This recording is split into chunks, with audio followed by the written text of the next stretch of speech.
Good evening and welcome to tonight's Common Council meeting for February 23rd, 2021. Call the roll, please. Odekirk. Hanson. Present. Maxtor. Gilson. Here. Hildebrand. Here. Wilson. Here. Shilsky. Here. Nelson. Here. Let the record show we have a quorum. Next is the pledge. Please stand. I pledge allegiance to the flag of the United States of America and to the republic for which it stands, one nation, under God, indivisible, with liberty and justice for all.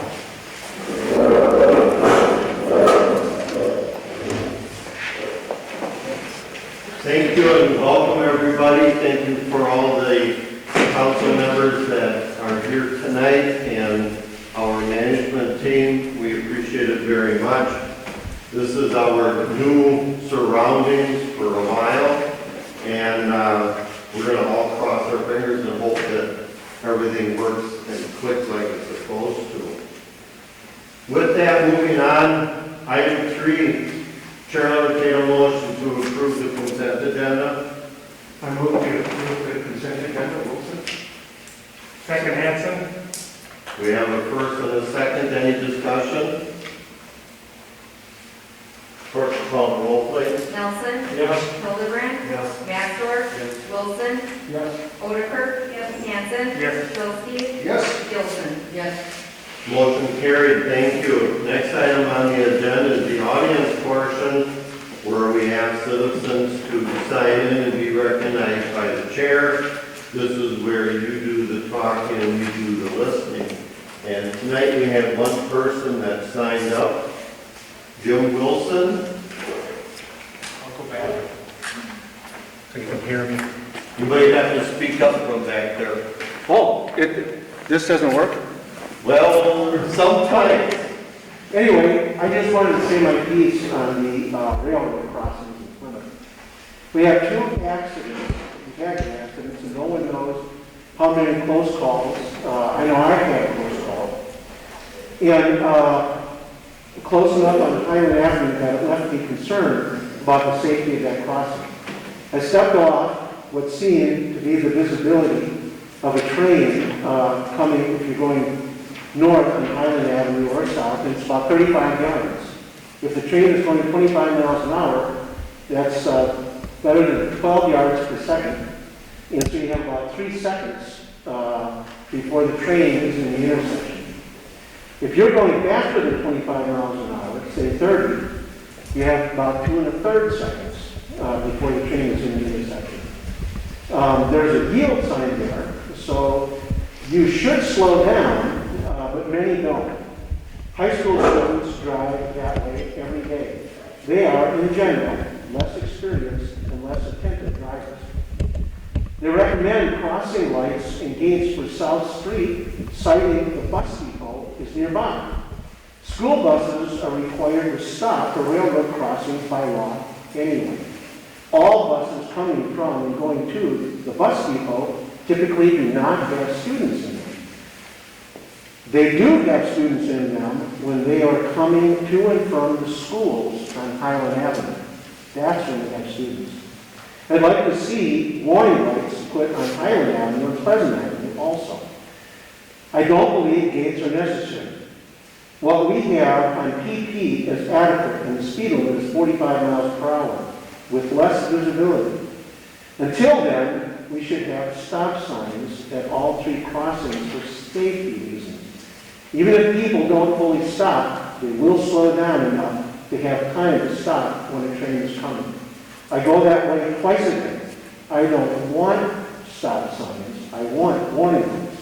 But until then, the safety of our people comes first.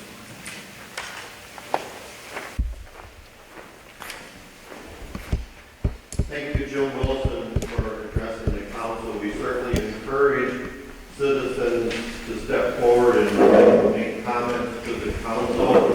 And this is where you get to do the talking. We don't debate, we don't interrupt. We allow you to say your piece, and we encourage people to show up for council to do that. Moving on to item 5, ordinance, item A, an ordinance amending ordinance number 10 of 2020 to correct the designation of the election ward of territory annexed from the town of Plymouth to the city of Plymouth. And I'll ask our city clerk treasurer Sabrina Dittman for a brief summary on that, please. So the original ordinance on this was passed December 8th, and it's kind of regarding the parcel near the generation building annexing from the town of Plymouth into the city. So the recording election word was incorrect, and so it's just a revision for the correction of the election word, which should be election ward 5.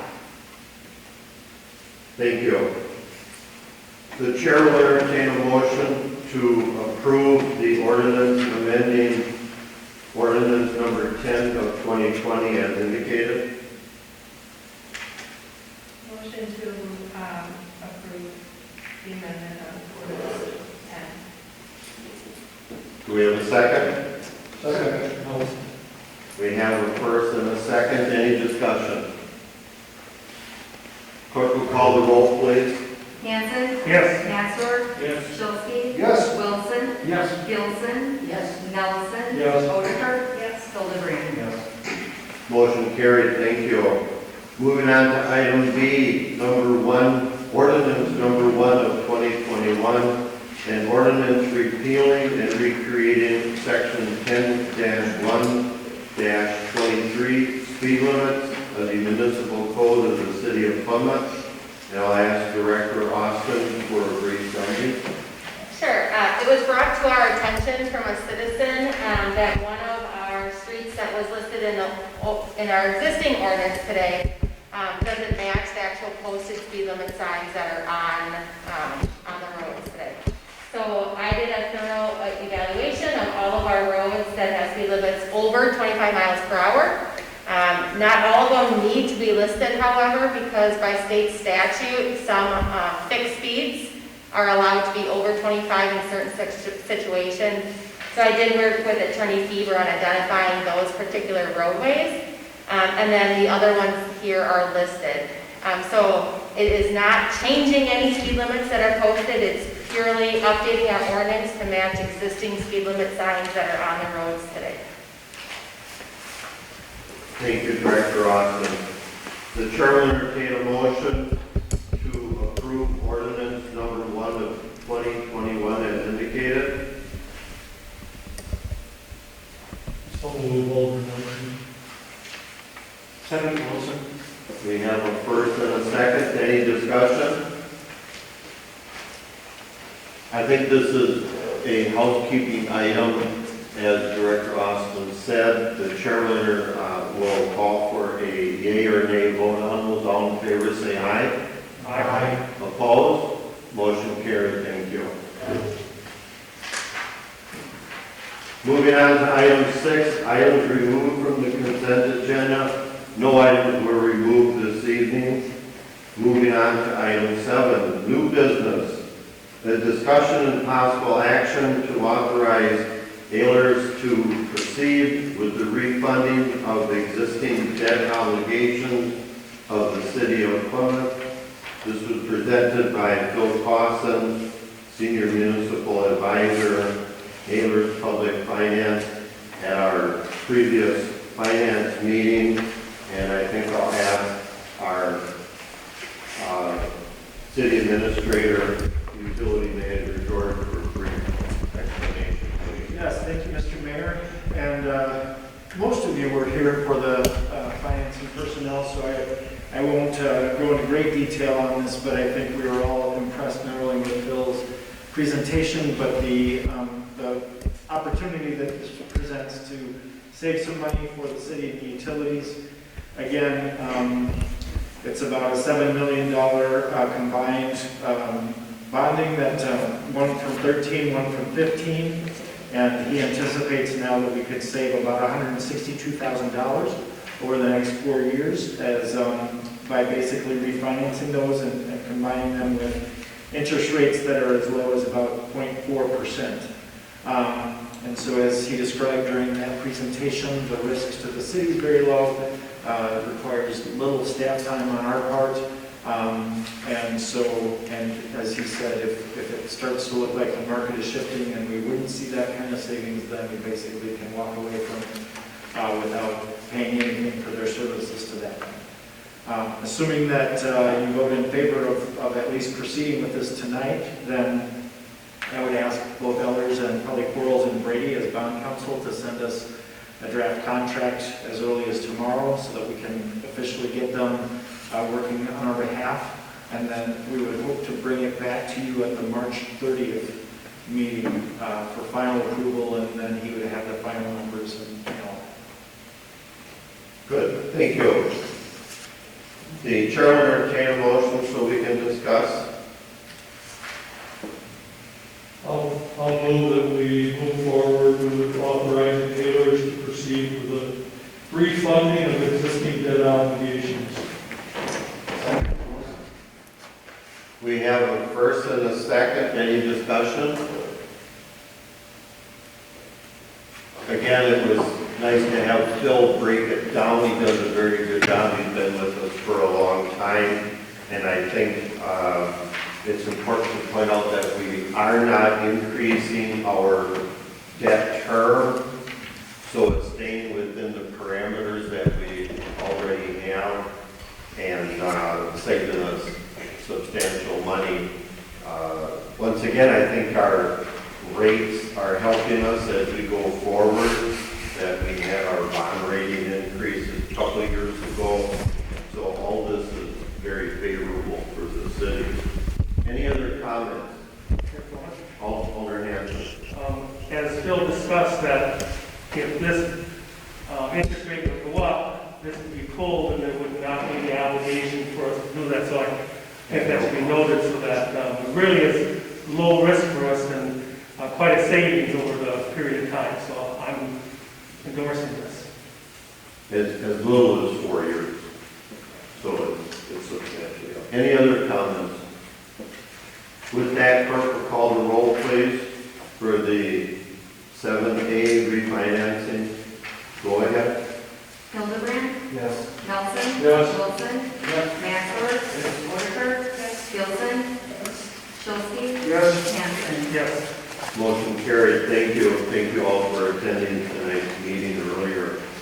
Next item on the agenda is item 8. Chair entertains a motion to go into closed session pursuant to Wisconsin Statute 19. Let the record show we're now back in open session. Moving on to item 10, discussion of possible action on closed session item. I'll ask Finance Chair John Nelson for a motion, please. I'll move that we offer Anna Hoyt the interim position of clerk treasurer and increase her hourly rate of $5 an hour this month. Second. We have a first and a second. Any discussion? Clerk will call the roll, please. Hildebrand. Yes. Nelson. Yes. Wilson. Yes. Maxwell. Yes. Odekirk. Gilson. Yes. Schulze. Yes. Hanson. Yes. Motion carried. Thank you. Thank you for everybody for coming tonight. Chair will entertain a motion to adjourn. I move we adjourn. Second. We have a first and a